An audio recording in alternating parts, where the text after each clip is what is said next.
quelqu'un. Alléluia.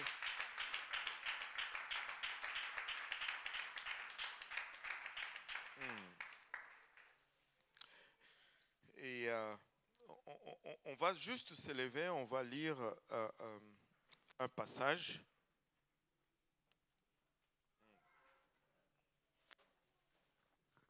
On va retourner dans le livre de Josué. Aujourd'hui, on va continuer la génération de Josué, la 4e partie. Amen.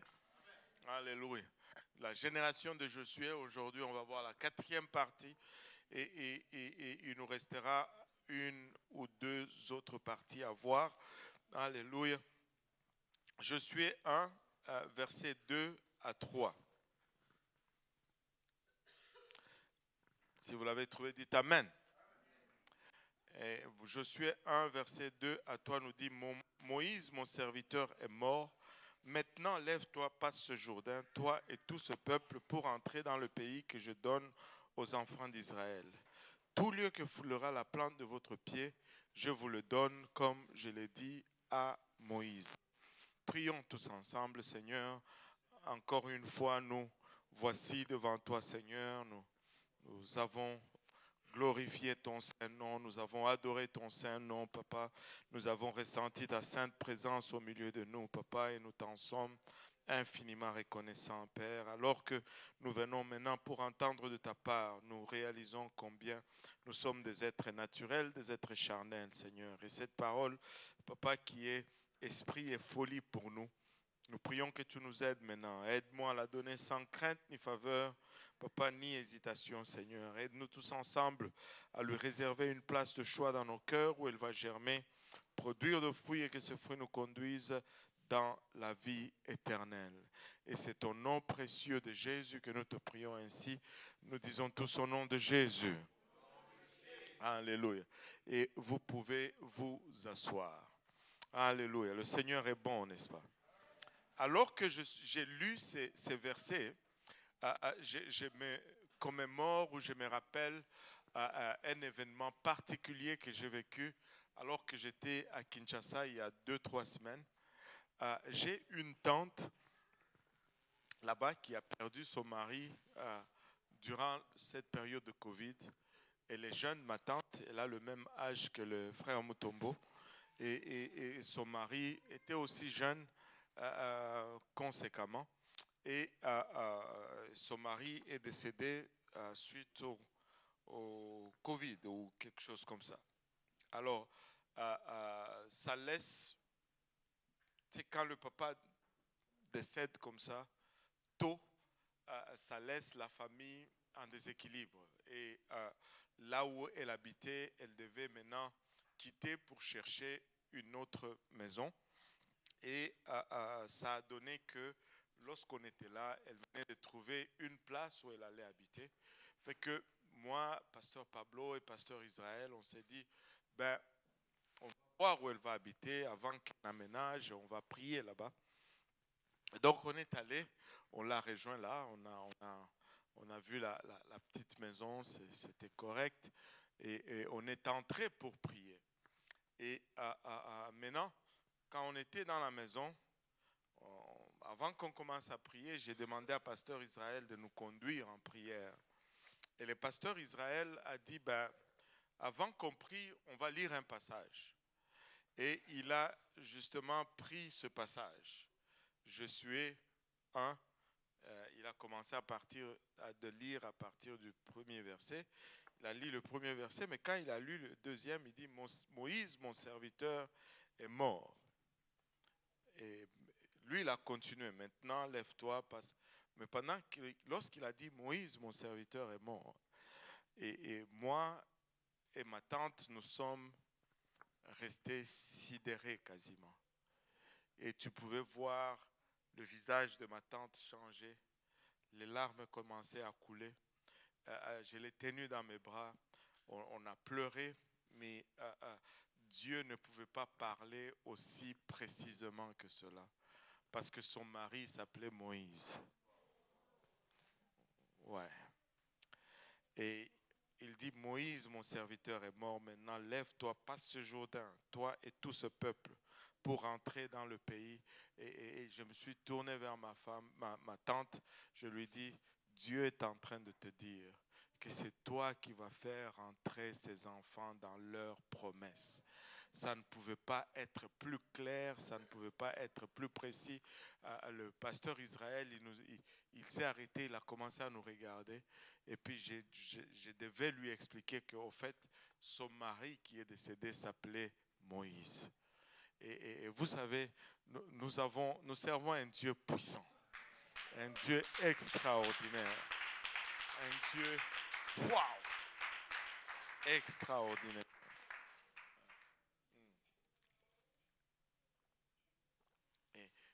Et puis, le pasteur Israël me regarde et dit, je ne savais pas. Je dis, je sais que tu ne savais pas, mais Dieu savait.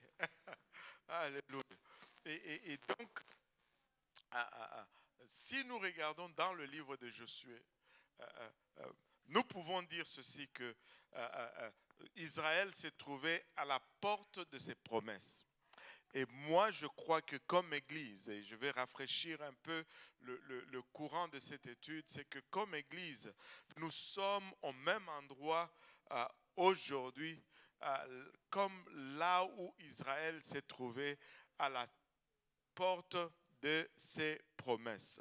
Et ils étaient là à la porte de la terre de Canaan, au seuil d'une nouvelle expérience, sur le chemin d'un niveau, d'un nouveau niveau de vie. C'était ce qu'ils allaient commencer à vivre, allait être complètement différente. Complètement différente. Et tous ceux qui sont sortis de l'Égypte sont morts dans le désert, et c'était une nouvelle génération qui était à la porte. Mais cette nouvelle génération avait les mêmes promesses que celle qui est sortie de l'Égypte. Et nous ne pouvons pas nous tromper là-dessus. Nous sommes certes une nouvelle génération. Si je commençais à faire, je pense que ça a shifté un peu. Il y a eu une certaine croissance, mais il y avait un moment où la moyenne d'âge dans l'Église pour le service francophone était à peu près de 1 an et demi. Mais maintenant, je pense qu'on est autour de un peu plus, 5, 6 ans, peut-être 7 ans. Mais nous sommes une nouvelle génération parce que l'Église pentecôtiste unie de Saint-Laurent n'a pas 5, 6 ans. Ça a plus de 40 ans d'existence. Amen. Mais nous sommes là. Toute une nouvelle génération. Il y en a qui sont venus d'Haïti, il y en a qui sont venus de l'Afrique, il y en a qui sont venus de l'Europe, il y en a qui sont venus de l'Amérique latine même, il y en a qui sont venus de... Est-ce qu'il y en a qui viennent de la Russie ici? Non. Ok. Il y en a qui viendront de la Russie, mais nous sommes une nouvelle génération. Une nouvelle génération, mais nous réclamons les mêmes promesses. Alléluia, qui a été fait aux anciens. Nous réclamons les mêmes promesses, c'est-à-dire de posséder ce pays et de vivre un des plus grands réveils qui n'ait jamais été vécu dans l'histoire du Canada. Notre promesse est la même. Nous avons cette même ancienne promesse, mais nous sommes une nouvelle génération. Amen. Et il dit au verset 3 que tout lieu que foulera la plante de votre pied, je vous le donne comme je l'ai dit à Moïse. Et le mot foulé ici, c'est le mot darak. Que tout le monde dise darak.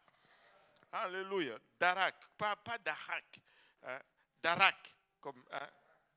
Voilà. Darak. Nous avons cette tendance à penser que c'est mettre le pied seulement comme ça et puis c'est à toi. Vous savez, nous avons cet art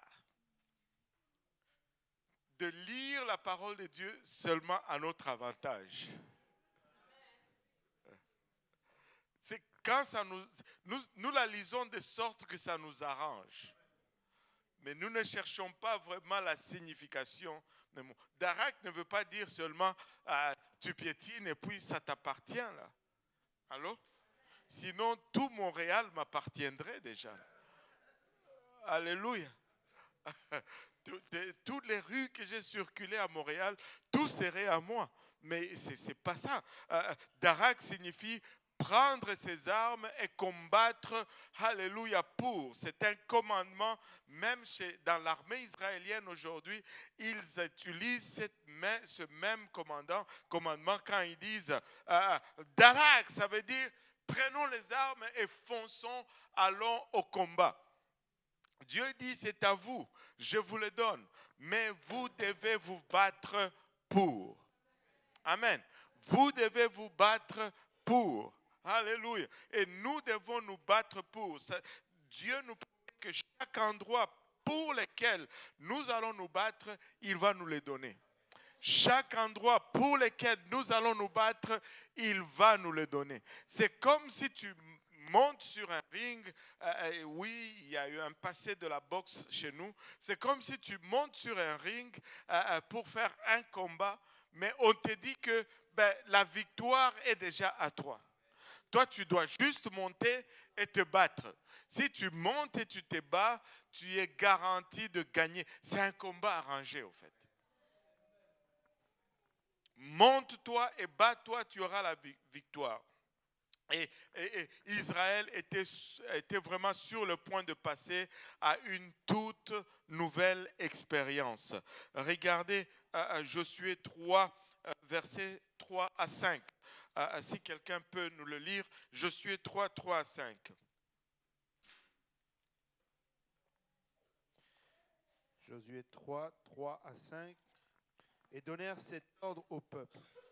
Lorsque vous verrez l'arche de l'alliance de l'Éternel, votre Dieu, portée par les sacrificateurs, les Lévites, vous partirez du lieu où vous êtes et vous vous mettrez en marche après elle. Mais il y aura entre vous et elle une distance d'environ 2000 coudées. N'en approchez pas. Et elle vous montrera le chemin que vous devez suivre, car vous n'avez point encore passé par ce chemin. Josué dit au peuple, sanctifiez-vous, car demain l'Éternel fera des prodiges au milieu de vous. Il dit, car vous n'avez point encore passé par ce chemin. C'était toute une nouvelle expérience. C'était des choses qu'ils n'avaient jamais vues, des choses qu'ils n'avaient jamais vécues. Israël était en transition et Israël changeait littéralement de façon, changeait de mode de vie, changeait. Tout était en transition. Et laissez-moi vous dire ceci, les transitions sont toujours difficiles. Allô? Si je regarde ici, nous sommes des créatures d'habitude. Vous êtes assis quasiment à la même place où vous étiez assis le mercredi passé. La sœur Lila s'assoit toujours là. Les Barbosa, c'est toujours là. La sœur Jolie, c'est un peu en arrière. Et le frère Mutombo, toujours en avant du caméra. Et Joël, c'est toujours là. Tout le monde est presque à la... Avez-vous remarqué? La sœur Isabelle, c'est toujours là dans le fond. Et tout le monde est presque à la même place. Oui. Mais si on vous disait de changer, vous allez vous fâcher contre celui qui vous demande de changer. Et ce n'est pas que ça vous coûte, mais c'est juste pourquoi il n'y a pas de raison, mais parce qu'on aime nos habitudes. Et parce qu'on aime nos habitudes, le changement va souvent être difficile. Mais vous savez quoi? Le changement est nécessaire si nous voulons devenir tout ce que Dieu désire que nous devenions. Nous ne pouvons pas atteindre tout notre potentiel dans le Seigneur en demeurant le même. Amen. Nous avons besoin de changer. Nous sommes appelés à passer à travers une transition, même si cela est difficile. Si nous voulons atteindre tout notre potentiel dans le Seigneur, le peuple d'Israël était sans terre pendant près de 500 ans. Nous avions compté la dernière fois 480 quelques années, presque 500 ans, ils étaient esclaves dans un pays étranger. Pendant 500 ans, quasiment, ils étaient errants ils ne possédaient rien à eux. Imaginez-vous un peu, les enfants étaient esclaves, leur père était esclave, leur grand-père était esclave, l'arrière-grand-père était esclave. L'esclavage était dans leur ADN. Ils naissaient, ils savaient qu'ils étaient prédestinés à être esclaves. Ils naissaient et ils savaient qu'ils étaient prédestinés à ne jamais avoir une terre qu'ils appelaient la leur. Alléluia. Ça t'affecte. Mais il fallait maintenant transitionner de cet état de pensée à une place où Dieu leur dit, prenez le pays. Allez, montez, saisissez-vous du pays. Il fallait changer la mentalité. 40 ans à errer dans le désert. 40 ans à être nomade. 40 ans à ne pas avoir d'adresse. Et là, on leur dit maintenant, c'est ici. Vous allez rester ici et vous allez bâtir des villes. Alléluia. Et donc, c'est comme si ça leur tombe sur la tête que Dieu commence à changer littéralement leur culture, de passer d'un peuple nomade à un peuple sédentaire, d'un peuple esclave à un peuple guerrier, un peuple qui possède leur propre territoire, un peuple qui part en conquête. Et l'errance et l'esclavage faisaient partie de leur ADN, mais là, ça devait changer. Vous savez, si Israël allait être propriétaire d'un pays, ils devaient arrêter d'agir comme de sans-abri.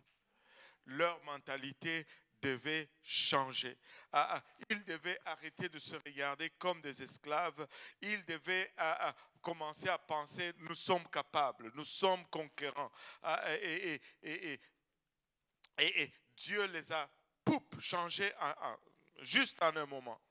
Maintenant, Dieu n'était pas en train de leur dire, bon, venez ici, c'est la terre promise, un pays où coule le lait et le miel. On mentionne toujours le lait et le miel, mais on oublie souvent de mentionner les géants. Avez-vous remarqué encore là notre convenance? Oui, certes, il y avait le lait et le miel qui coulaient, mais pendant leur absence, il fallait bien que quelqu'un entretienne le pays. Et c'est pourquoi il y avait des géants dans le pays. Pour que lorsqu'ils arrivent, ça ne soit pas juste un territoire sauvage. Alléluia. Et maintenant, Dieu ne les fait pas passer de l'esclavage à la... Le mot me manque. À ne rien faire, juste à l'oisivité. Voilà, à l'oisivité. Non. Il y avait des batailles dans la terre promise. Il y avait des luttes dans le territoire où coulait le lait et le miel. Mais ces luttes-là n'étaient plus les mêmes qu'ils avaient en Égypte. En Égypte, ils devaient lutter pour survivre. Mais là, en Israël, ils commencent à lutter pour posséder. En Égypte, ils luttaient, alléluia, pour ne pas être exterminés. Mais là, dans la terre promise, ils commencent à lutter pour élever l'étendard d'un nom, alléluia, avoir une identité. C'était des batailles stratégiques, c'était des batailles qui avaient des résultats significatifs. Ce n'était pas juste une survie. Aujourd'hui, je suis esclave, demain, je serai esclave. Mais il y avait un changement d'identité, un changement de tout ce qui entourait le peuple. Et c'était ces changements avaient de l'influence et impactaient leur existence pour le restant de la vie ou pour le restant de l'humanité. Et aujourd'hui, nous sommes à cette porte où les batailles que nous avons, les batailles que nous luttons, ce sont des batailles significatives, des batailles qui affectent notre éternité. Mais dans cette terre promise, comme on l'a mentionné, il y avait des géants, il y avait une longue liste des ennemis qui était là pour empêcher Israël de prendre ses promesses. Et on peut les citer. Il y avait les Amalécites, les Ammonites, les Amorites, les Cananéens, les Édomites, les Gébalites, les Gérusites, les Gabaonites, les Gersites, les Hittites, les Évites, les Jébusites, les Kénites, les Moabites, les Pérézites et toutes sortes de Hittes. Toute une liste de Hittes. Et ils étaient dans la terre promise. Et eux étaient là pour empêcher Israël de rentrer dans ses promesses. Parce que si Israël rentre dans ses promesses, ça veut dire qu'eux, ils perdent leur territoire. Amen. Alléluia. Et ils n'allaient pas se laisser faire. Et c'est pourquoi Dieu va donner à Israël cet ordre de les chasser tous. Que tout le monde dise les chasser tous. Alléluia. Et Israël devait les chasser tous parce que du temps qu'ils existaient, ils allaient s'opposer à la prise de possession de la promesse qui leur était faite. Leur existence signifiait un obstacle à la prise de la promesse. Dieu dit chassez-les tous. Tous, ça veut dire tous. Chassez-les tous. Laissez-moi vous dire, tu sais, il y a beaucoup de choses qui sont là pour t'empêcher aussi de rentrer dans tes promesses que Dieu a pour ta vie. Tu ne peux pas faire compromis avec ces choses. Il n'y a qu'une seule option, c'est de les chasser tous. Une seule option. Regardez Nombre 33, 51, 53. Dieu est en train de donner l'ordre encore à Moïse ici. Nombre 33, 51. Oui. Parle aux enfants d'Israël. Parle aux enfants d'Israël. Et dis-leur, lorsque vous aurez passé le Jourdain et que vous serez entrés dans le pays de Canaan, vous chasserez devant vous tous les habitants du pays. Tous les habitants du pays. Détruirez toutes leurs idoles de pierre. Vous détruirez toutes leurs images de fonte. Vous détruirez toutes leurs hauts lieux. Vous prendrez possession du pays et vous vous y établirez. Car je vous ai donné le pays pour qu'il soit votre propriété. Car je vous ai donné le pays pour qu'il soit votre propriété. Regardez un peu comment Dieu s'y prend. Il prend tout le temps et il détaille tout.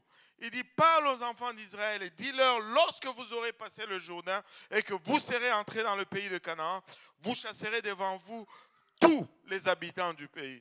Vous détruirez toutes leurs idoles.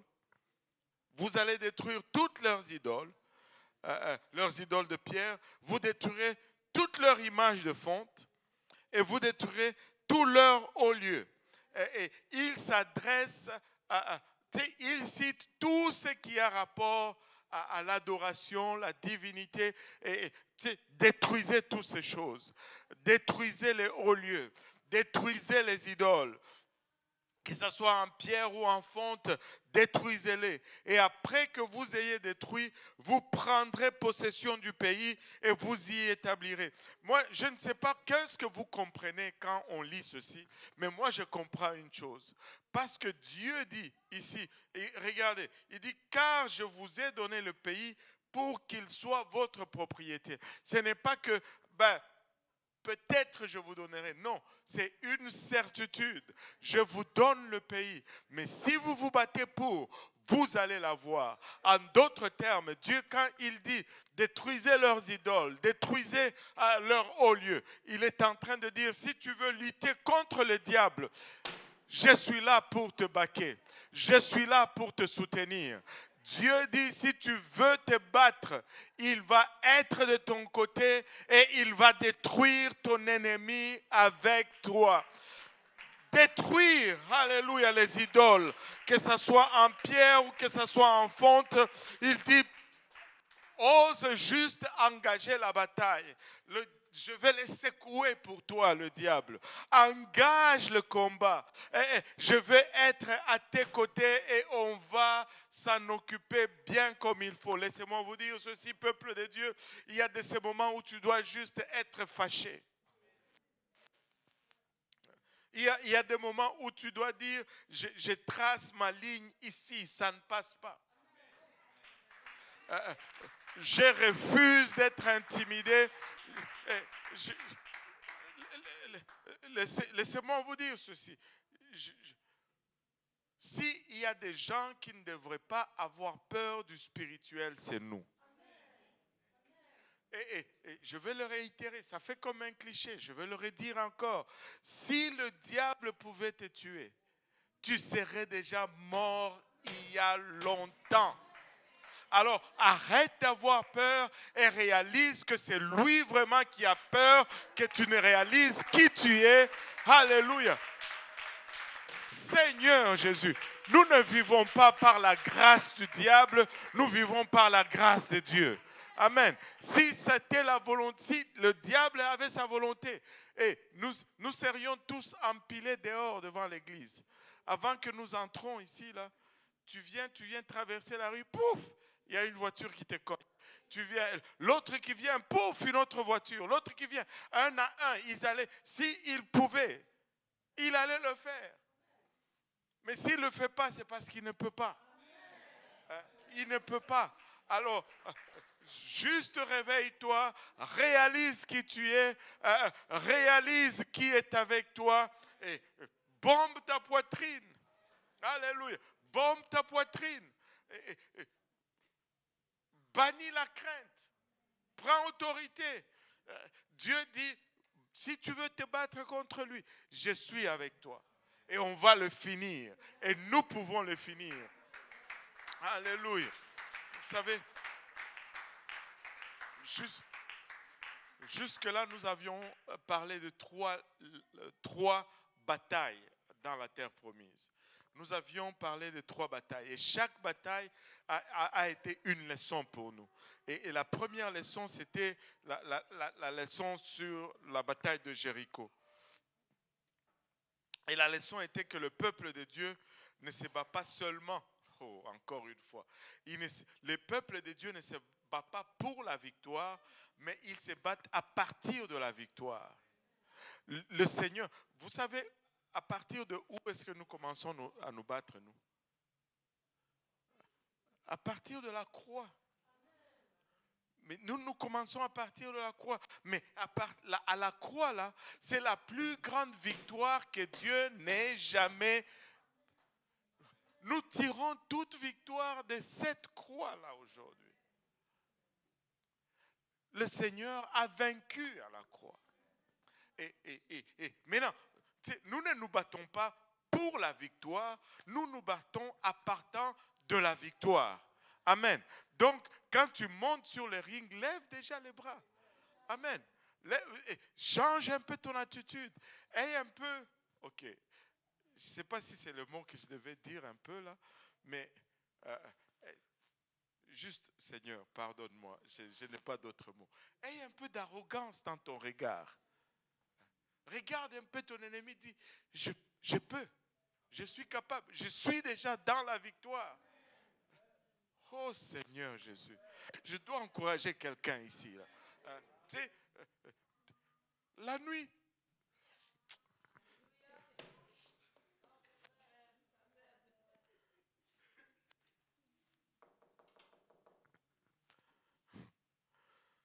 si Dieu ne peut pas te garder, alors il n'y a pas d'espoir. Et il n'y a pas d'espoir. Il n'y a pas d'espoir. Jéricho nous apprend que nous nous battons à partir de la victoire et non à partir de la peur. Non. Le Seigneur a déjà gagné la bataille et nous sommes des vainqueurs, nous ne sommes pas des victimes. Oh pauvre moi, non. Nous sommes plus que vainqueurs par celui qui nous fortifie. Maintenant, la leçon du Jourdain nous a appris qu'il y a des hôtels privés invisibles qui sont dressés dans le lit du Jourdain et il y a des autels visibles qui sont dressés sur le rivage. Mais lequel qui a été dressé en premier? Je veux juste voir si invisible. Alors, pour avoir des victoires visibles, il faut qu'on ait des moments invisibles. Alléluia. Et pour qu'on ait des victoires visibles, il faut qu'on passe du temps seul avec le Seigneur. Alléluia. Et la troisième leçon, c'était la leçon de Haï, qui était que le péché secret d'Akan est stupide. À peine? Non seulement il est stupide, il est égoïste. Mais non seulement qu'il est stupide et égoïste, mais il n'y a même pas de vision dans ce péché. Parce qu'il a volé un habit qu'il ne pouvait même pas porter. Allô? Il a volé un habit qu'il ne pouvait même pas porter.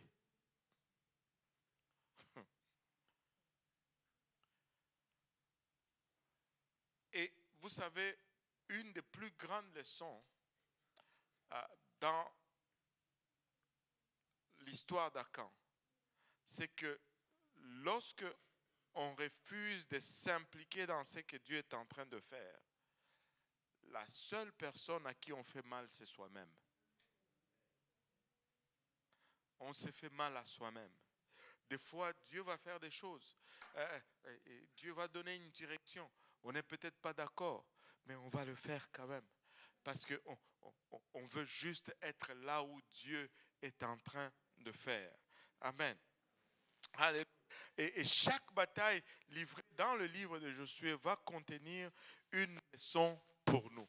Maintenant, regardons cette expérience suivante qui est maintenant la rencontre avec les Gabaonites, un de ces Hittes qui était dans la terre promise.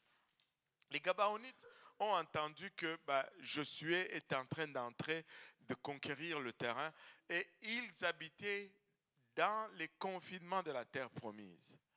Ils ont vu ce que Dieu a fait pour le peuple d'Israël et ils se sont dit, on n'est pas de taille à lutter contre eux, mais on va essayer d'établir un pacte avec eux. Dieu leur avait dit de tout détruire. Amen. Et le Gabaonite, d'une quelconque façon, ils étaient au courant. Et qu'est-ce qu'ils ont fait comme ruse? Ils sont allés, ils se sont cherchés un groupe de gens qu'ils ont habillés avec des vêtements usés, déchiquetés. Ils ont pris du pain moisi. Ils ont pris des cruches d'eau. Les cruches d'eau étaient faites en peau d'animal, mais ils ont pris des cruches secs. Et ils se sont présentés devant Josué comme ça, et disant que nous sommes un peuple qui venons de loin et nous voulons établir une alliance avec vous. Au fait, nous venons tellement de loin que nous ne sommes pas dans les limites de votre territoire. Mais nous voulons seulement établir une alliance avec vous. Mais Josué le regarde, il regarde le pain sec et moisi. Il dit, ça c'est un indice que ces gens, ils viennent de loin. Ils ont marché longtemps jusqu'à ce que leur pain a séché et a moisi. Et ils ont dit qu'ils venaient de loin, mais alors qu'ils étaient juste là à quelques kilomètres. Et regardez Josué chapitre 9, versets 14 à 16. Josué 9, 14. Les hommes d'Israël prirent de leurs provisions et ils ne consultèrent pas l'Éternel. Josué fit la paix avec eux et conclut une alliance par laquelle il devait leur laisser la vie, et les chefs de l'assemblée le leur jurèrent. 3 jours après la conclusion de cette alliance, les enfants d'Israël apprirent qu'ils étaient leurs voisins et qu'ils habitaient au milieu d'eux. Et c'était trop tard. C'était trop tard. Regardez le verset 14. Les hommes d'Israël prirent de leurs provisions et ils ne consultèrent point l'Éternel. Et ils ont regardé juste aux indices visibles et ils se sont dit, ces gens viennent de loin. Et ils ont traité des alliances de paix avec eux. Vous savez, les décisions prises sans demander l'avis de Dieu ont des conséquences. Allô? Ça a des conséquences. J'ai raconté cette histoire il y a longtemps, mais vous savez, chacun nous avons des décisions dans nos vies que nous n'avons pas consulté Dieu. Il y en a dans vos vies ou c'est seulement moi? Alléluia. Alléluia. Et vous savez, quand j'étais à l'école, à l'époque,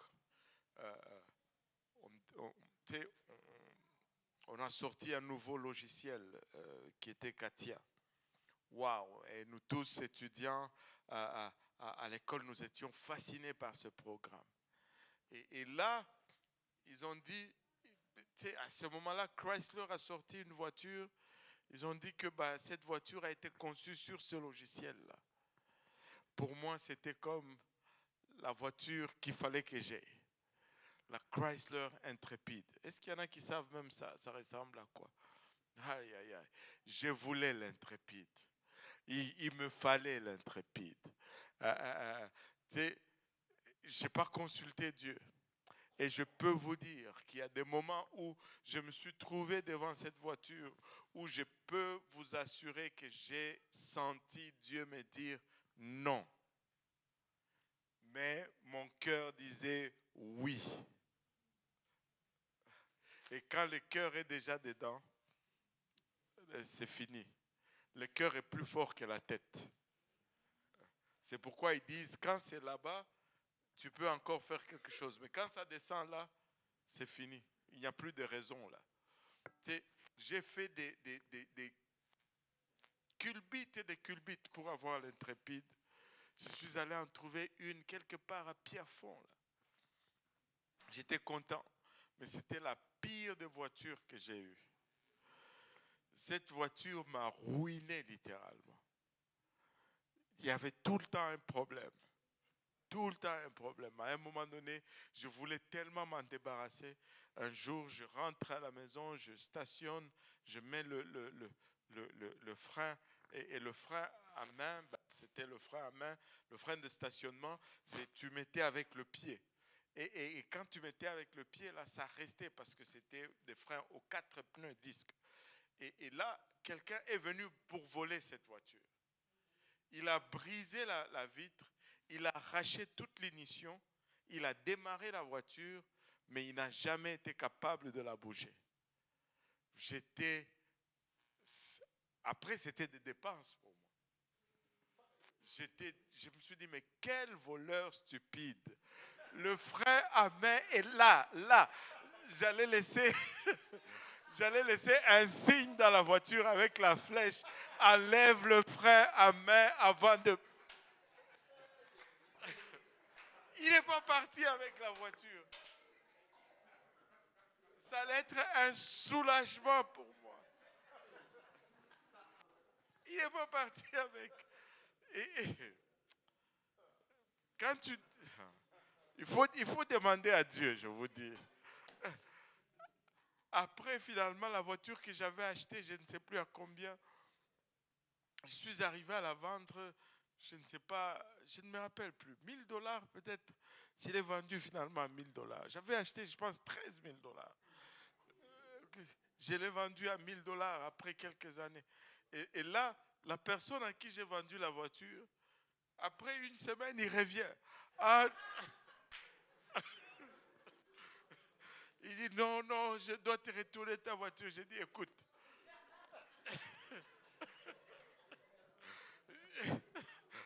Je te donne $500 et je ne veux plus voir ta face. Et je ne sais pas où il est allé. C'est comme ça que... Il faut demander à Dieu. Les décisions qu'on prend sans demander à Dieu ont des conséquences. Ont des conséquences.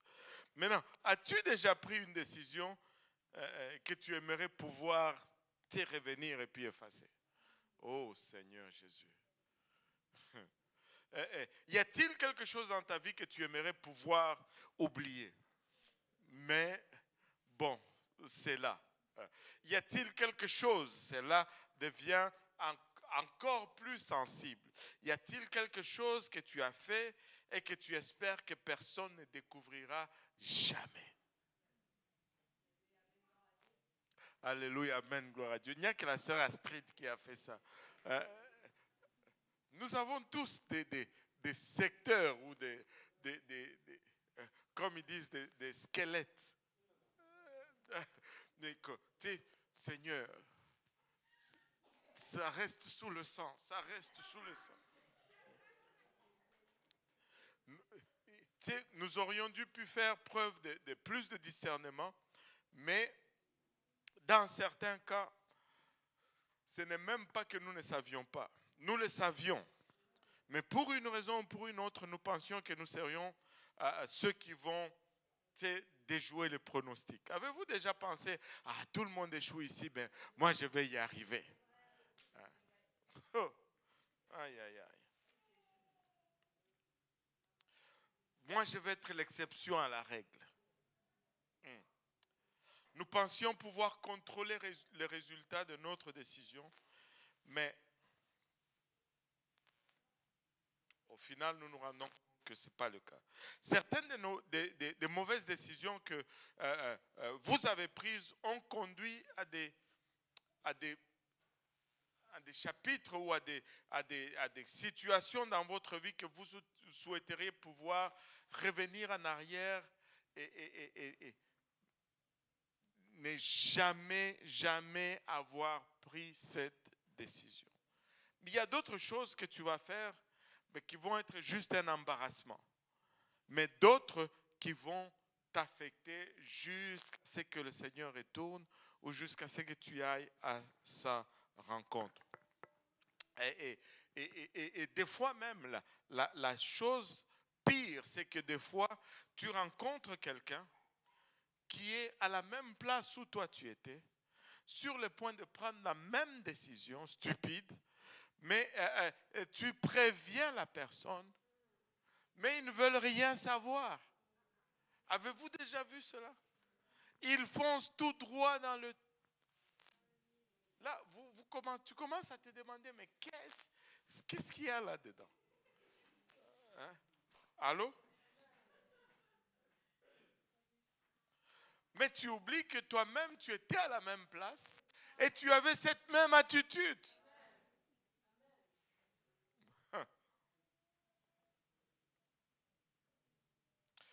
Maintenant, le problème, écoutez bien ceci. Le problème, c'est que si personne ne va s'asseoir là et planifier de gâcher sa vie.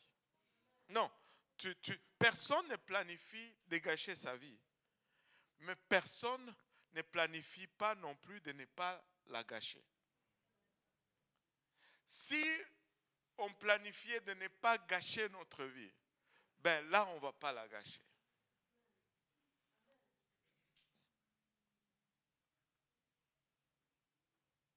Allô? Oui, je vois les jeunes qui sont en train de se... Oui, tu ne planifies pas de gâcher ta vie, mais planifie de faire en sorte que tu ne la gâches pas.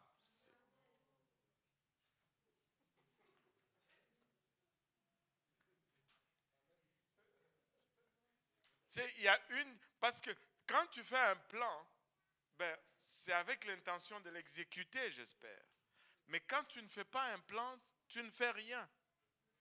Et ça va t'arriver. Donc planifie de ne pas gâcher ta vie, au lieu de ne pas planifier, de ne pas la gâcher.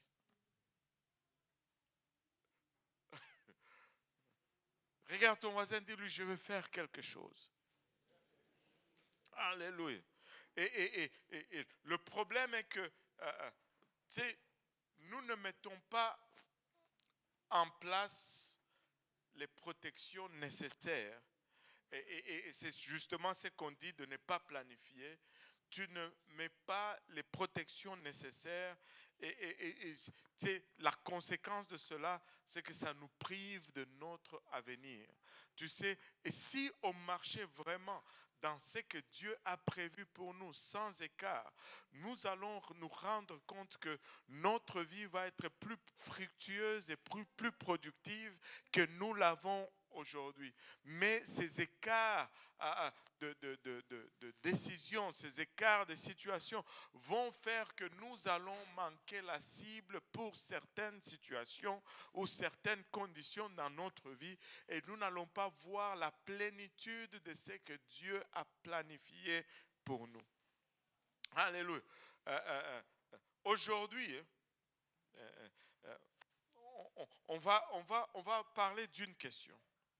Aujourd'hui, je vais vous laisser avec une question que Josué aurait dû se poser lui-même. Amen.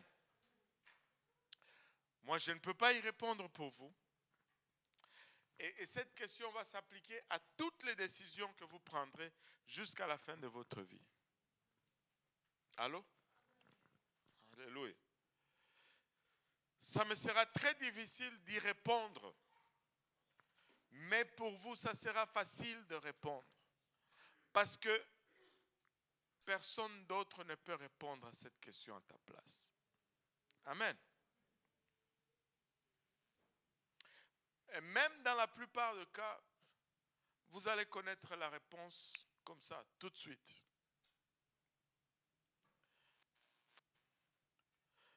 Et des fois, c'est facile de répondre à cette question, mais des fois c'est embarrassant de la poser. Allô? Ça commence à titiller là. Cette question va éclaircir tes pensées. Cette question va te permettre de sortir dans cette illusion que tu t'es fait, les mensonges qu'on se rencontre. Et cette question va très souvent exposer la motivation.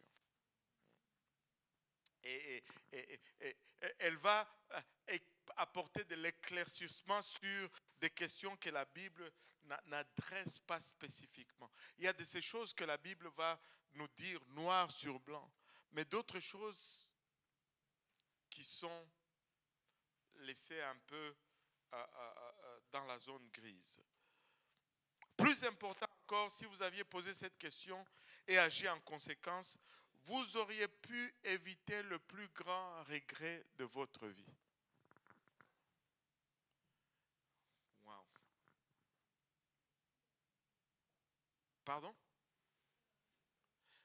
Si vous vous êtes posé cette question et que vous avez agi conséquemment par rapport à la réponse, vous auriez évité le plus grand regret ou la pire décision que vous considérez dans votre vie. Si vous vous êtes posé cette question. Là, tout le monde veut savoir c'est quoi cette question. Cette question peut protéger votre vie si vous la posez. Alors pourquoi est-ce que nous ne nous la posons pas? Certains vont dire, mais c'est parce que je ne la sais pas. Mais vous la connaissez. Mais le problème, c'est que nous sommes des experts. Nous sommes très doués à nous mentir à nous-mêmes. On va se mentir très bien, très habilement et très facilement. Lorsque nous voulons quelque chose, nous sommes prêts à nous mentir à nous-mêmes. Et certains d'entre nous sont très doués pour faire passer une mauvaise décision et d'en faire une décision très importante. Mais c'est juste une mauvaise décision. Certains d'entre nous sont doués à faire passer un mauvais choix financier pour une opportunité d'investissement. C'est un bon investissement. Non, c'est un mauvais choix financier. Alléluia. Ou une mauvaise décision relationnelle, tu sais, pour une opportunité de ministère. Alléluia. Oh, gérer un ministère. Non, ça, ce n'est pas un ministère. C'est une mauvaise relation. Tu n'es pas en train de rendre ministère.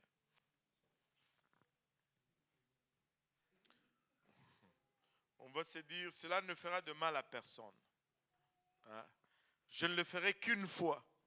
Hein? Vous êtes déjà... C'est juste cette fois-ci et puis c'est fini.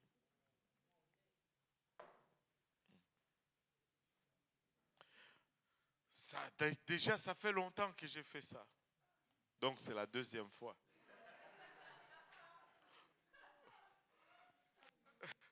Je serai prudent. Je vais m'en sortir.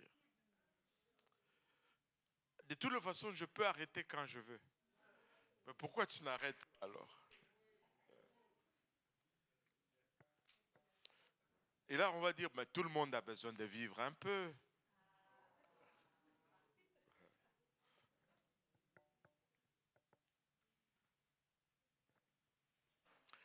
Mais certains de nos plus grands regrets ont commencé alors que nous ont pris naissance, alors que nous étions convaincus que le choix que nous étions en train de prendre était bon. Mais en réalité, nous étions en train juste de nous priver de notre avenir. Tout comme pour Josué, quand il a pris cette décision, il a privé Israël de tout un territoire qu'ils auraient dû posséder. Lorsqu'il a permis aux Gabaonites de vivre au milieu d'eux, ils ont automatiquement perdu le territoire que les Gabaonites occupaient. Et en général, nous sommes très conscients du jeu auquel nous jouons nous-mêmes. Amen. Et le fait que nous devions nous donner une raison, inventer une excuse, défendre notre décision ou passer par une série de gymnastiques mentales pour la rationaliser devait nous mettre la puce à l'oreille immédiatement. On ne reste pas là assis à chercher des raisons pour faire ce qu'il faut faire. Jamais quelqu'un ne va chercher une bonne raison pour manger des légumes. On le fait parce qu'on sait que c'est bon. Allô? Enfin, j'espère. Économiser de l'argent. Tu ne cherches pas des justificatifs. Tu commences tout simplement. Mais ce sont les mauvaises décisions qui nécessitent un raisonnement créatif. Parce que on doit justifier cette mauvaise décision. Quand tu commences à trop réfléchir sur la raison, dis-toi que tu es déjà pas sur un très bon chemin. Amen. Et c'est pourquoi la question en question va mettre mal à l'aise. Allô? Là, c'est quoi la question finalement? On a encore un peu de temps. Cette question, elle expose l'irrationalité de nos excuses. Des fois, on va te donner des excuses. Tu te dis, mais comment tu fais pour croire à cela toi-même là?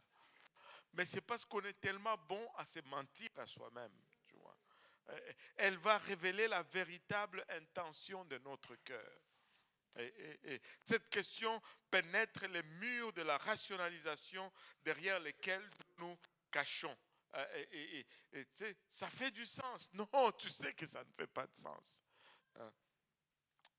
Elle va démontrer que les arguments que nous utilisons pour tenir la vérité, c'est juste des arguments que nous utilisons pour garder la vérité à distance.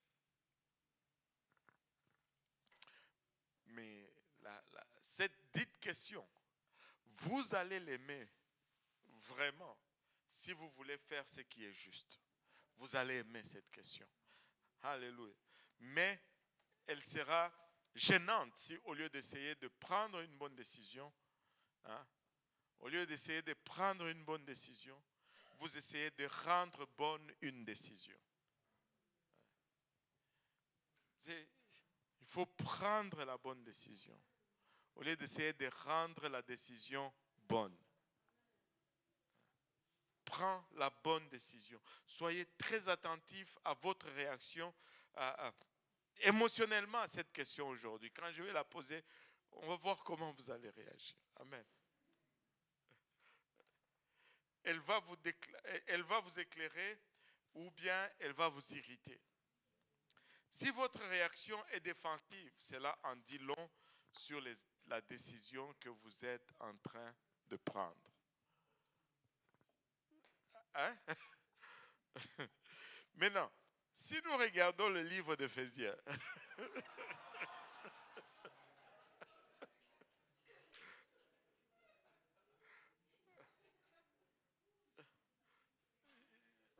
on fait la leçon, n'est-ce pas?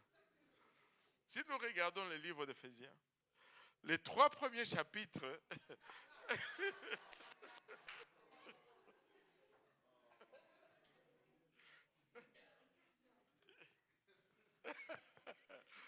bon, ok, on arrive. Les 3 premiers chapitres de l'épître aux Éphésiens nous donnent vraiment les avantages d'être en Christ. Puis, à partir du 4e chapitre, c'est comme si Paul prend un tournant. Regardez Éphésiens 4, le premier chapitre, le premier verset. Éphésiens 4, verset 1. Je vous exhorte donc, moi, le prisonnier dans le Seigneur, à marcher d'une manière digne de la vocation qui vous a été adressée. Paul est en train de dire ici, c'est comme s'il pivote, il commence à nous dire, ne vivez pas comme vous viviez auparavant, parce que vous n'êtes plus la même personne que vous étiez. Si nous sommes en Christ, nous sommes une nouvelle créature. Nous ne pouvons pas vivre comme nous vivions avant. Et Paul ici se lance dans une section les plus pratiques de la Bible. Il suggère ce que nous devions faire. Il suggère que nous devenions des imitateurs. Il suggère même que nous devenions des imitateurs de Dieu dans notre vie de tous les jours. Et ça semble lourd, mais les normes de Paul sont... Il faut porter attention pourquoi il nous dit cela. Quand on regarde la vie chrétienne, va contre la culture dans laquelle nous vivons. Nous allons toujours être à contre-courant de notre environnement. Et si personne d'autre, s'il n'y a personne pour nous réveiller, c'est facile de se dire, ben, je fais bien. Parce que tout autour de nous crie le contraire de ce que Dieu demande. Et au point où, surtout aujourd'hui encore, où le monde est encore plus loin dans le mal, ça ne prend pas beaucoup pour bien se sentir. Ça ne prend pas vraiment beaucoup pour bien se sentir. Et Paul connaît, s'il y a quelqu'un qui connaît la frustration que nous allons vivre des fois dans notre culture, c'est nous. C'est pourquoi il inclut dans sa liste non seulement ce qu'il faut faire, mais de comment aussi nous devons le faire. Il dévoile une approche à la vie qui nous mènera au succès si nous répondons honnêtement à une seule question. C'est la question en question ici. Regardez Éphésiens 5, versets 15 à 17. Éphésiens 5, 15. Prenez donc garde de vous conduire avec circonspection, non comme des insensés, mais comme des sages. Mais comme des sages. Rachetez le temps, car les jours sont mauvais. Verset 17. C'est pourquoi ne soyez pas inconsidérés, Ah, mais comprenez quelle est la volonté du Seigneur. marchez avec circonspection. Ne soyez pas négligents ou ne soyez pas désinvoltes, ne soyez pas... tu sais, quand vous suivez Christ, ne le faites pas avec négligence. Surveillez vos pas, car il est facile de trébucher. Soyez intentionnel. Marchez avec circonspection. Tu regardes où tu mets ton pas. Tu évites ici, tu évites là. C'est ça, marcher avec circonspection. C'est tu regardes à chaque endroit où tu poses tes pas, tes pieds plutôt. Il dit, c'est avec circonspection, non comme des insensés, mais comme des sages. Non pas comme des insensés, mais comme des sages. Et c'est le critère que nous devons utiliser pour évaluer chaque décision que nous prenons.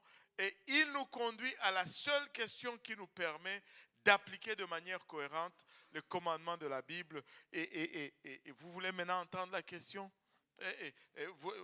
Vous ne voulez pas entendre la question. On peut la question est ceci.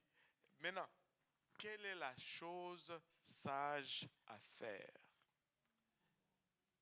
Est-ce que ce que j'ai fait, c'est sage?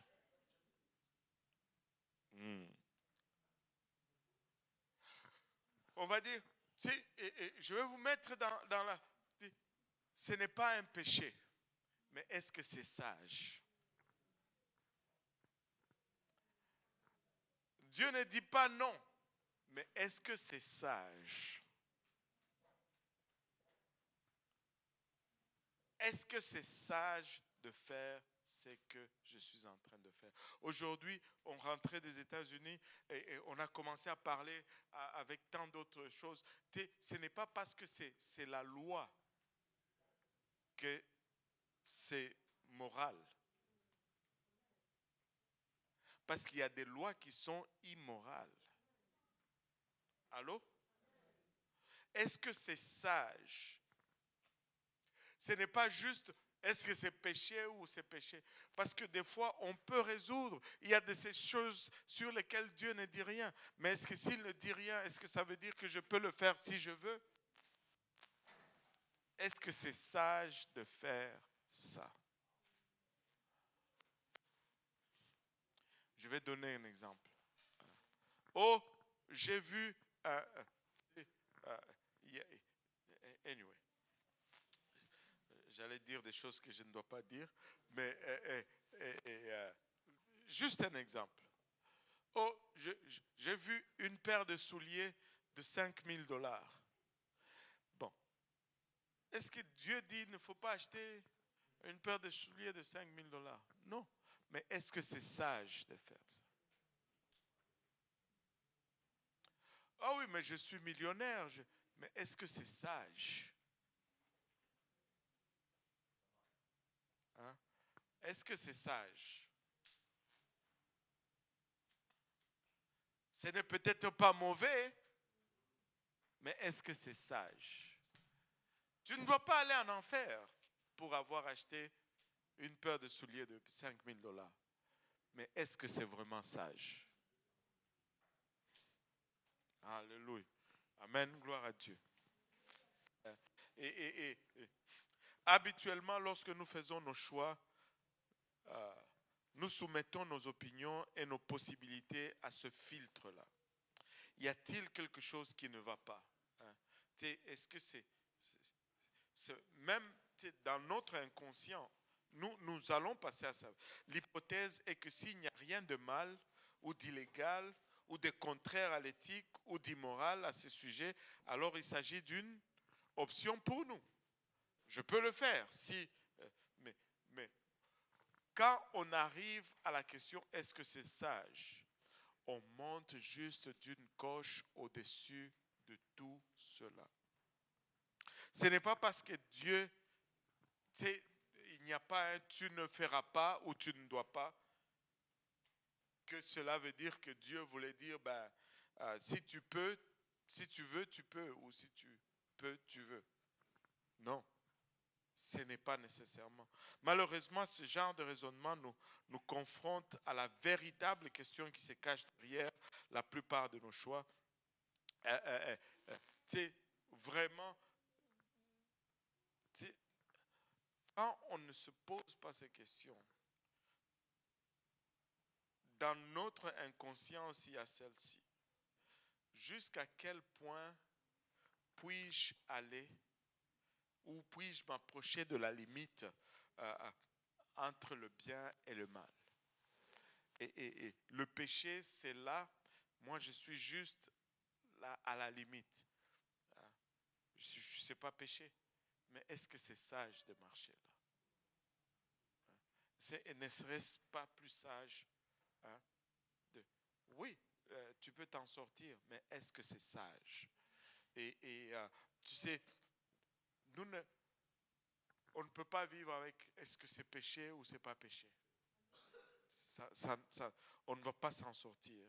Et quand on est dans les limites du péché, la prochaine étape, c'est s'en sortir avec le péché.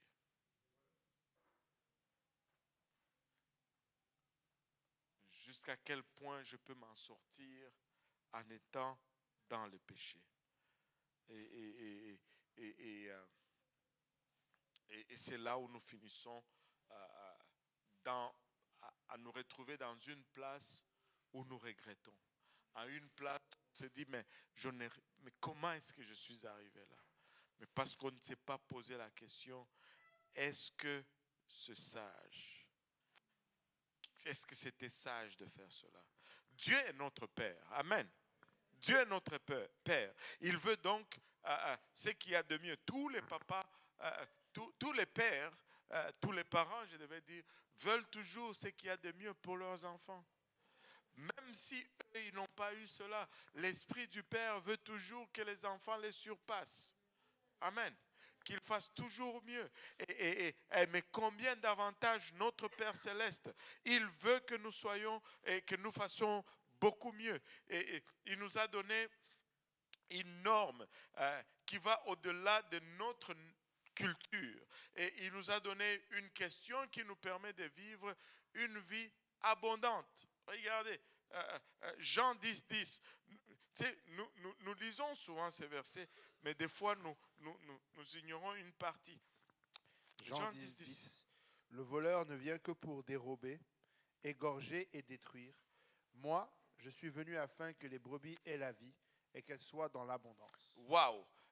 Je suis venu afin que les brebis aient la vie et qu'elles soient dans l'abondance. Dieu désire que nous ayons une vie abondante.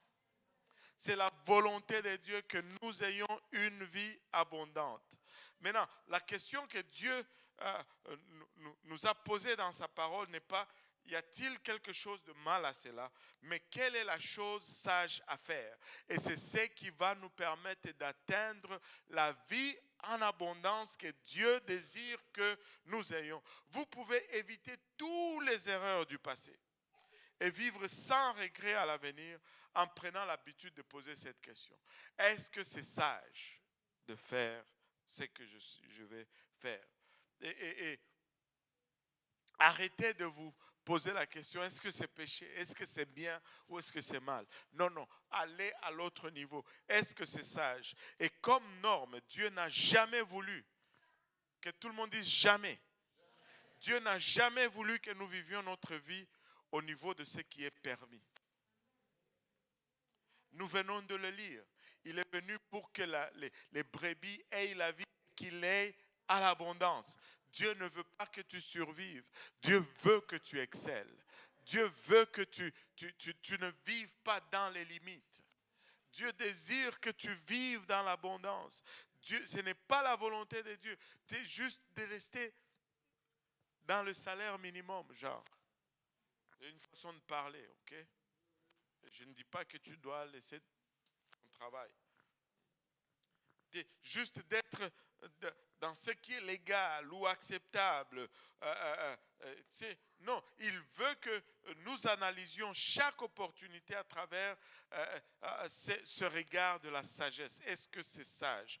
Et regardez, Ephésiens 5, 16 nous dit ceci. Ephésiens 5, 16. Éphésiens 5, 16. Rachetez le temps, car les jours sont mauvais. Car les jours sont mauvais. Paul regarde les Éphésiens, ils leur disent, rachetez le temps, les jours sont mauvais. Les jours de Paul à Éphèse n'étaient pas différents de nous. Éphèse, c'était comme ce que nous sommes en train de vivre.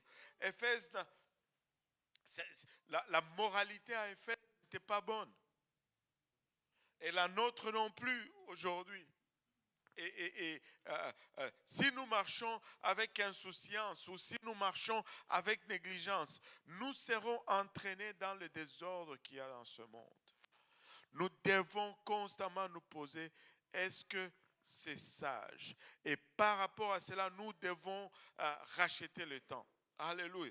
Nous devons racheter le temps. Chaque jour, nous sommes en contact avec une culture qui nous encourage de la manière la plus féroce et la plus provocante à faire tout ce qui est à notre pouvoir pour essayer de satisfaire nos différents désirs. Toutes les publicités autour de nous, ça sollicite nos convoitises et nos désirs. Toutes les promotions, les images, nous sommes bombardés par les images, les discours, mais tout tend à promouvoir la satisfaction de différents désirs. Et au fond, ces désirs ne peuvent jamais être pleinement ou définitivement satisfaits. Tu sais, achète les vêtements aujourd'hui, tu seras toujours insatisfait. L'année prochaine, tu voudras acheter encore des vêtements. L'année qui vient, tu voudras encore acheter des vêtements. Ce n'est pas les vêtements que tu dois changer, c'est ton état mental que tu dois changer. Parce que tu ne seras jamais satisfait. Aujourd'hui, c'est le bleu, demain, c'est le gris, après-demain, c'est le rouge, et l'autre jour, c'est le large, après, c'est le serré, et puis ça ne finit jamais. Les colorés, les non colorés, et ça ne finit jamais. Mais le monde nous bombarde. Alléluia. Tu sais, quelqu'un a dit ceci. Ce n'est pas nécessaire de chercher les ennuis. Ils sont à tous les coins de rue. Dans les journaux, les magazines, sur les panneaux d'affichage, les ordinateurs, ils sont tous là. Mais regardez ceci. Josué 9,14 nous dit, les hommes d'Israël prirent leur provision et ils ne consultèrent point l'Éternel. Et si tu ne fais pas attention, tu finiras par payer le prix de ta négligence. Mais comme Josué, si tu n'as pas l'intention de vivre pour Dieu, tu peux te retrouver involontairement prisonnier du péché. Et je dois me décider, je veux vivre pour Dieu. Je ne veux pas arriver à une place où je suis captif de mes désirs, je suis captif de mes émotions. Et si tu filtres, et si tu ne filtres pas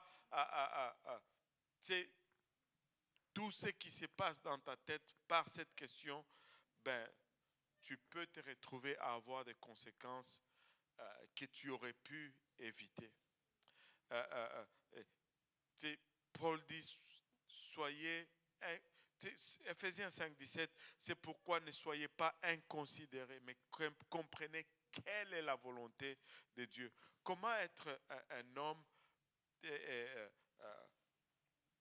comment un être humain peut-il vraiment comprendre la volonté de Dieu? Tu sais, des fois on se dit, waouh, je cherche la volonté de Dieu. Je cherche la volonté de Dieu. C'est quoi la volonté de Dieu pour ma vie? Est-ce que c'est la volonté de Dieu que j'aille à l'école ou que je n'aille pas à l'école? Qui s'est déjà posé cette question existentielle? Hein? Est-ce que c'est la volonté de Dieu que vous allez à l'école? Non, mais attends. Je ne parle pas de cette école quand même.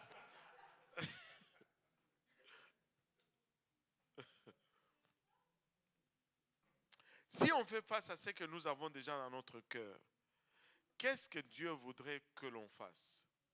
Maintenant, regardons un peu Josué ici, et je pense que ça va nous donner une indication très claire, et on va finir avec ceci. Il dit, tu sais, quand Josué est face à ces Gabaonites, que pensez-vous? Et ces gens-là viennent, et ils ont cet état-là de venir de loin. Que pensez-vous qui se passe dans la tête de Josué? Ok, ils voient leurs vêtements, ils voient leur pain, mais Dieu lui a dit de tout nettoyer.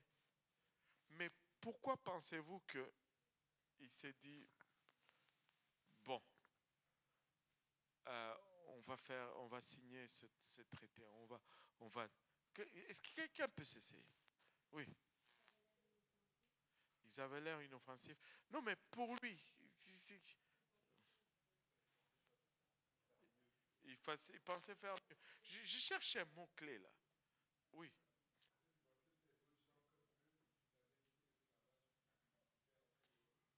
Il y a quelque chose. Qu'est-ce c'est quoi l'intérêt de Josué là-dedans? Voilà. La pitié? Compassion? Non. L'intérêt de Josué? Hein? Non.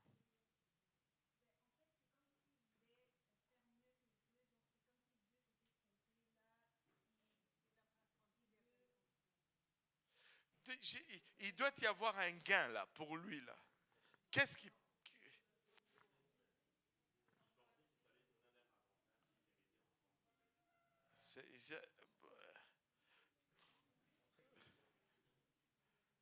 Oui. S'enrichir? Non. S'épargner une guerre. C'est une guerre qu'on n'a pas à se battre. C'est une guerre qu'on évite, un combat qu'on n'aura pas. Et vous savez combien nous évitons toujours de nous battre? Mais Dieu a dit luttez. Dieu a dit battez-les, chassez-les. Mais waouh, on peut éviter cette guerre. Ça, c'était la plus grande tentation. Et laissez-moi vous dire, regardez toujours ce que Dieu dit. Et c'est ce qui va générer une plus grande tentation parce que nous sommes toujours à contre-courant. On s'évite une autre guerre. Celle-ci, on n'a pas à se battre pour. Nous aimons cela, avouez. Celle-là, aïe, aïe, aïe. Je n'aurais pas à le faire, ceci. Je vais éviter ceci. Mais Dieu dit, bats-toi. Il faut se battre. La plus grande tentation de Josué était probablement de penser, waouh, avec ce traité de paix, une guerre évitée. Un effort épargné. Et même des fois pour sucrer le mensonge, l'effort qu'on a épargné ici, on va l'investir ici. Mais on ne l'investit jamais là-bas. Dieu avait dit, luttez, battez-vous. Dieu n'a jamais dit qu'être chrétien était facile. Jamais. On n'est pas sur une croisière. On n'est pas en pique-nique. Dieu n'a jamais dit que c'était facile. Mais Dieu a dit que c'était meilleur. Alléluia. Alors, qu'est-ce qu'on va faire? On va se battre. On ne va pas essayer à éviter des combats. On va faire face au combat. Amen. Ce n'est peut-être pas facile, mais c'est mieux. Ce n'est peut-être pas idéal, mais c'est meilleur. Alléluia. Et Dieu dit, nous allons nous battre. Alléluia. Ce n'est pas pour rien que nous sommes appelés des soldats. Allô? Hein? Et nous devons revêtir de toute notre armure. Alléluia. Hein? Moi, soldat, comment on dit? Moi, c'est soldat Jésus. Alléluia. Est-ce qu'il y a des soldats pour Jésus qui vont s'élever en ces lieux? Alléluia. Allez-nous tous ensemble. Alléluia. Alléluia. Nous n'allons pas faire des compromis pour éviter une bataille. Nous n'allons pas avoir des mécanismes compliqués. Nous allons consulter Dieu et nous allons nous battre. Alléluia. N'essayez pas d'éviter une bataille. Alléluia. En élevant nos voix tous ensemble, Seigneur, nous te sommes infiniment reconnaissants, Papa, de ton amour, de ta bonté, de ta fidélité, Seigneur. Merci encore une fois pour ta parole, Seigneur Jésus. Papa, tu nous vois, Seigneur Jésus-Christ, alléluia, traversant diverses situations, Papa, tenté à gauche, à droite, éprouvé, Papa, en avant, en arrière, Seigneur, mais donne-nous de poser la bonne question, Papa. Est-ce sage, Papa? Ilabashata. Papa, donne-nous de la poser, Papa, avec sincérité de cœur, Seigneur. Donne-nous, Papa, de faire face, Papa, Ilabashata, à notre chemin, à ce qui vient devant nous, Seigneur Jésus-Christ, Papa. Alléluia. Ne nous donne pas, Papa, de faire des pactes et des ententes, Papa, Ilabashata, contre ta parole. Papa, donne-nous d'être conscients, Papa, de celle-ci, Seigneur, et d'éviter cette tentation, Seigneur Jésus-Christ, dois éviter cette tentation de facilité, Papa. Ne nous laisse pas être négligents, Père, et donne-nous d'être alertes, nous te prions, Seigneur. Merci encore une fois, Papa, Ilabashata, pour le plan que tu as pour nous. Merci, Papa, Ilabashata, pour tes promesses, Seigneur. Merci, Seigneur Jésus-Christ, pour un peuple qui désire, Papa, atteindre ses promesses, Papa. Nous venons nous abandonner entre tes saints bras, Seigneur. Garde chacun de nous, Seigneur. Papa, souviens-toi de nos demeures, de nos familles. Seigneur Jésus-Christ, que l'étendard de ton nom s'élève, Papa, sur nos familles et nos demeures, Seigneur. Papa, Ilabashata, merci pour le temps que nous avons passé ensemble, Papa, et que cette parole, Papa, et que cette question demeure en nous, Papa, dorénavant, Seigneur. Nous nous demanderons, Papa, si c'est sage de faire ce que nous voulons faire, Père. Et tends ta main maintenant, Seigneur, et garde-nous sur notre chemin de retour. Papa, Ilabashata, préserve chacun de nous jusqu'à ce que nous allons nous revoir prochainement, Père. Et c'est avec action de grâce dans le cœur que nous te prions ainsi, dans le nom de Jésus. Nous disons tous au nom de Jésus. Alléluia. Pouvons-nous battre nos mains pour le Seigneur? Alléluia. Alléluia. Alléluia. Ne cherche plus à éviter les combats. Amen. Alléluia. Marche dans la volonté de Dieu.